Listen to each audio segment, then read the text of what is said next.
What is up? GoodMicWork back at you again as promised to review the June 6th edition of Monday Night Raw. Been up here a lot in the last couple of days. Of course, we've had some major news stories break, including the death of Muhammad Ali and the return to the UFC of Brock Lesnar at UFC 200 next month. I came up and made small videos about both of those subjects, so if you have not yet heard my opinions on those, just click the title card in the top right-hand corner. I'm sure the link is spitting out right now. You can watch both of those videos and hear my thoughts on those subjects. Tonight, we're just going to talk about Monday Night Raw, and unfortunately, what appears to be yet another death here in 2016, so we'll get into that in just a little bit. Raw tonight was a strange one. I didn't really particularly enjoy the show that much. However, I will say it was better than last week. Last week's from Green Bay just sucked. There were a few more things on the show this week that I actually liked, but we'll kind of go in order here. The show opened up in a very bizarre way. Raw starts off with all of the Money in the Bank participants each sitting on their own respective ladders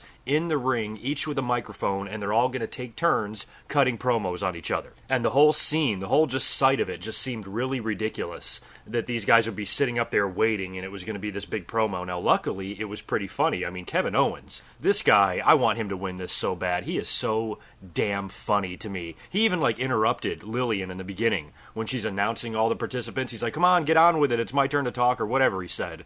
But he's absolutely hilarious on the mic. All the guys actually did a pretty good job of talking during this segment. I like what Dean Ambrose said. I thought Chris Jericho was pretty funny. And, of course, Kevin Owens is miles above all of them. He is currently probably my favorite guy on the mic in the WWE right now, and I love the way he trashes Michael Cole. So even though I liked some of that and I was entertained by some of the mic work, the whole segment was just a little bit, stupid. And then they look like they're about to start fighting, and we're interrupted by none other than Teddy Long. Teddy Long is back in the WWE, or at least for one night, and he shows up there, and I guess he's making his case for being the SmackDown general manager because Stephanie and Shane have announced that somebody is going to be named the GM of SmackDown by the time they go live on July 19th. So I guess a lot of people are going to be throwing their hats in the ring, and they're probably going to be bringing back some former SmackDown general managers to maybe do cameos. Teddy is back this week, and I'll tell you, he's a little bit rusty on the mic. The whole opening segment was really weird, and I wasn't sure if it was a work or not. I thought Stephanie might have interrupted Teddy Long, who comes out there and tries to talk, and he's just stumbling over his words, and he's botching the fuck out of the promo. And finally, Stephanie comes out there to, make the save. And I'm wondering if she was scheduled to come out, maybe she came out early, or if the whole Stephanie McMahon appearance was just an audible that was called by Vince McMahon or somebody saying, get her the hell out there and save this promo, because Teddy Long can't even say his introduction here, so how the hell is he going to be able to make these singles matches? And I think that would have been really funny, because Teddy Long, of course, we all know, makes tag team matches. That's what every meme, that's what every joke about Teddy Long is about the way he comes out there and interrupts a brawl and makes a tag team match out of it. So this time, I thought it would have been funny for Teddy Long to say, hey, the general manager of SmackDown has got to be somebody that isn't afraid to take risks and isn't somebody that's predictable. And since everybody thinks that I make tag matches all the time, I'm going to make a whole bunch of singles matches instead. But he wasn't the one that got to make that announcement. Stephanie was. So I'm wondering if Teddy Long was fucking up the promo so bad that they sent Stephanie out there to basically finish it and save it. So I didn't know what to make of it. The whole segment was a little bit awkward, and Stephanie was the one that went on to announce that there will be 3 singles matches involving all the Money in the Bank participants, which incidentally there are only 6 now. I thought there was 1 spot left open. I thought it was supposed to be 7 guys. I'm fine with 6 guys, but this just goes to show you how the WWE just can't fucking make their mind up about anything. Now it's looking like there is no final spot to be filled. I was hoping Bray Wyatt would be back in time to maybe take over that spot, but they're going with 6 now after advertising 7, so Jesus, good luck on that 2 live shows thing. God damn. Would it even be that hard just to throw a 7th guy in there? I mean, the match is already a clusterfuck. You already have 6 guys and, 25 ladders or something like that. What's one more body at this point? So if they said they were going to have 7, they should have kept it at 7. Stephanie, like I said, went on to make 3 singles matches, and those matches would be Chris Jericho versus Cesaro, Sami Zayn versus Alberto Del Rio, and Kevin Owens versus Dean Ambrose. Jericho and Cesaro was up first. That was the first match of the night, and Cesaro beat him clean, hit him with the Cesaro swing, and then locked him in the sharpshooter, and Jericho tapped out. We had Rusev and Jack Swagger rekindling an old rivalry. Titus O'Neil was on commentary for this, so they're setting up an actual feud between Rusev and Titus O'Neil for the United States title. I don't know if this is something that Titus can actually win, I mean, maybe WWE feels bad about the way they acted and the way they suspended him, and they're going to give him a small run with the U.S. title, or this could just be another guy lined up for Rusev for him to plow through to build more momentum and give his title run some more credibility. So as much as I love Titus, I kind of want to see Rusev come out on top of this feud. The match ends in a countout when Rusev, of course, throws Jack Swagger into Titus O'Neil, causing Titus to come off the headset and get in the ring, and him and Jack Swagger run off Rusev. Lana looked fucking gorgeous tonight, by the way. And I'm guessing probably by SmackDown or next week on Monday Night Raw, we'll probably have this match announced for Money in the Bank, Titus O'Neil versus Rusev.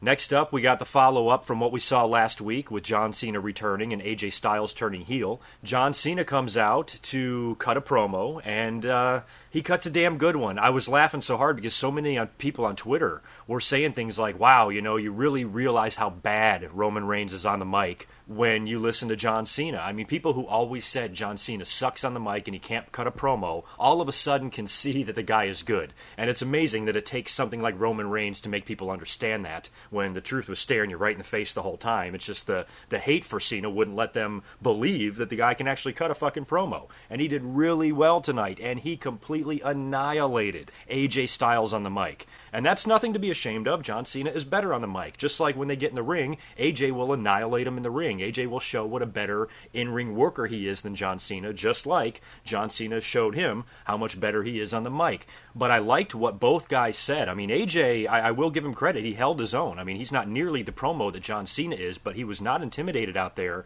And near the end of it, he really got rolling. He was screaming at John Cena. He brought up the fact that guys' careers are ruined after they work with him, and that he buries people with a shovel and all this shit. You know, all this typical internet chatter that you hear. You know, AJ Styles is going there. You know, that to me, that was awesome. So I'm all on board with this feud. Win, lose, or draw for either guy. I think this is a big chance for AJ Styles to really, you know, not that he needs bouncing back, because he has nothing to be ashamed of in his 2 title matches with Roman Reigns, but he does need a big win. He needs that big victory, and John Cena, I think, is just the guy to give it to him. I worry that they rush things. I mean, when you look at the 2 major matches on Money in the Bank, you got Seth Rollins versus Roman Reigns, and you have AJ Styles versus John Cena. Those are 2 matches that I could see happening at something like SummerSlam. I can't believe WWE couldn't figure out a way to hold these battles off a little bit and have them take place then. But there's so many unanswered questions with the brand split and where everybody's going to be.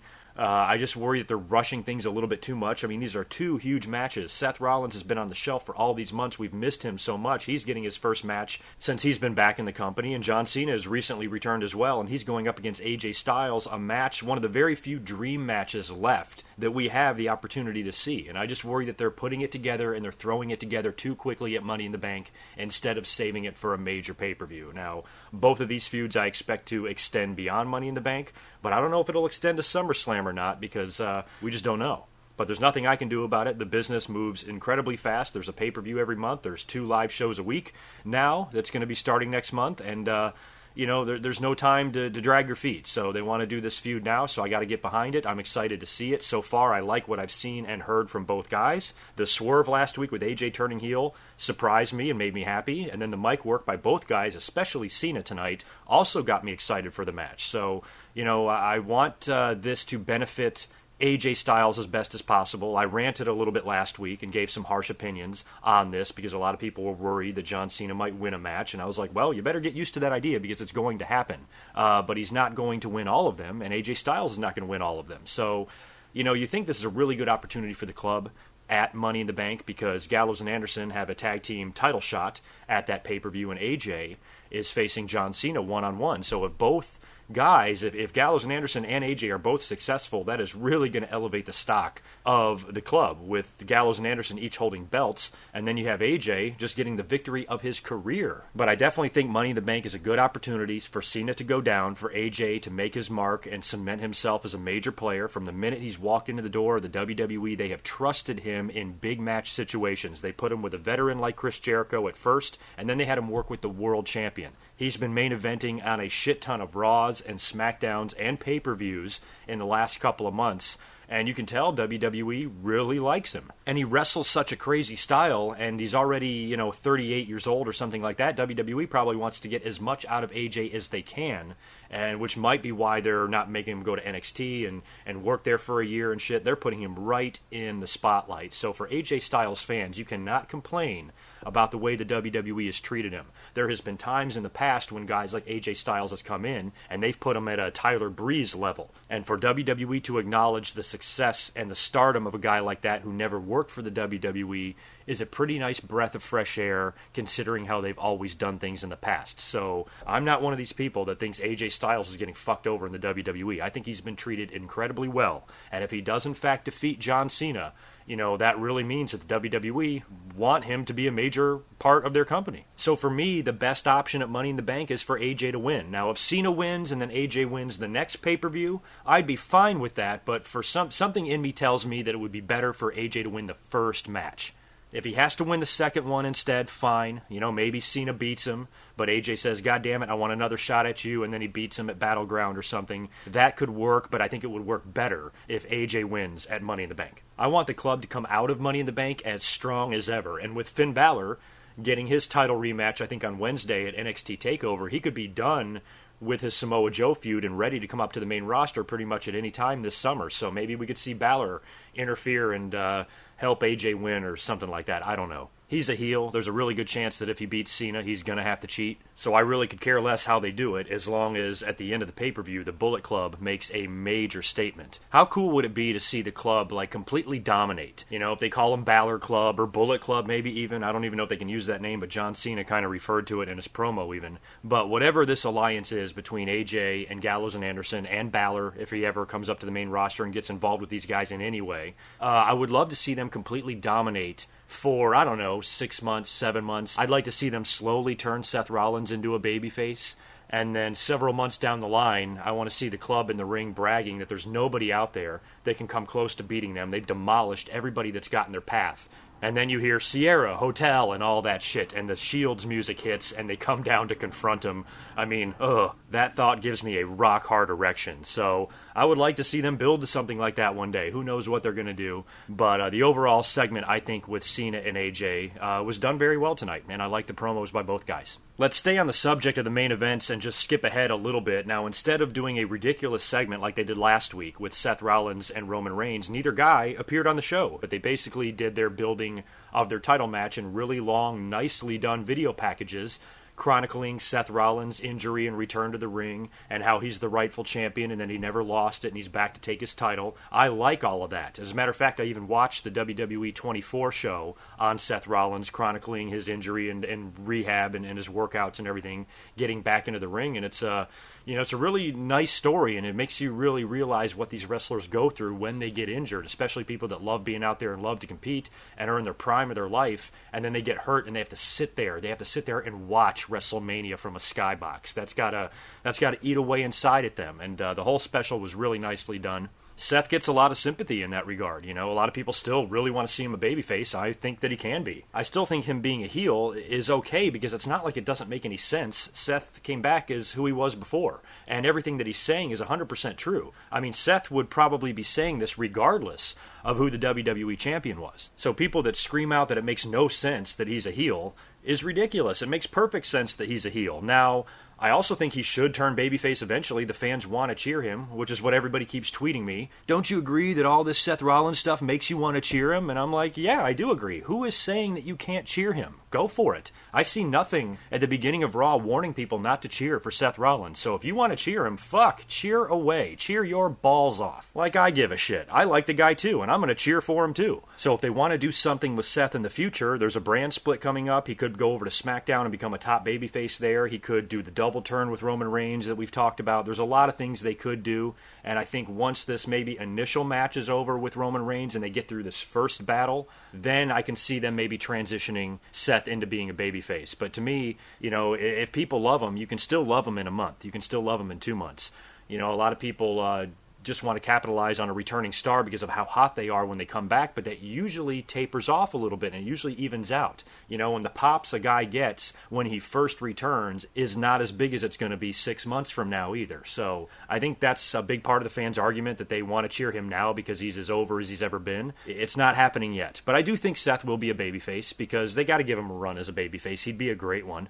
And by SummerSlam, or maybe beyond that, there's a really good chance Seth Rollins will, in fact, be a babyface. And then everybody can cheer and everybody can be happy. Getting back to the matches on Monday Night Raw, we had Cass and Enzo taking on the Vaudevillains. This one ended kind of strangely. I guess the Vaudevillains tried to re-injure Enzo the same way they did before, and they tried to recreate the spot where he hit the ropes and then his head bounced on the mat. And they did that to him. Enzo rolls out to the ring unconscious, seemingly, and Cass completely snaps and goes completely apeshit and beats the hell out of both Vaudevillains. They ended up getting DQ'd and the Vaudevillains won. And then that's when we saw Teddy Long for a second time. They cut backstage and he's back there with Stephanie and he's dancing around acting like a crackhead, and he suggests to Stephanie that they do a four-way for the tag team titles between Gallows and Anderson, the New Day, Vaudevillains, and Enzo and Cass. But to me, it's like, damn, the club, Gallows and Anderson just attacked and beat the shit out of the New Day last week. They are involved with them in the main event this week. So I'm hoping what they're doing here with this four-way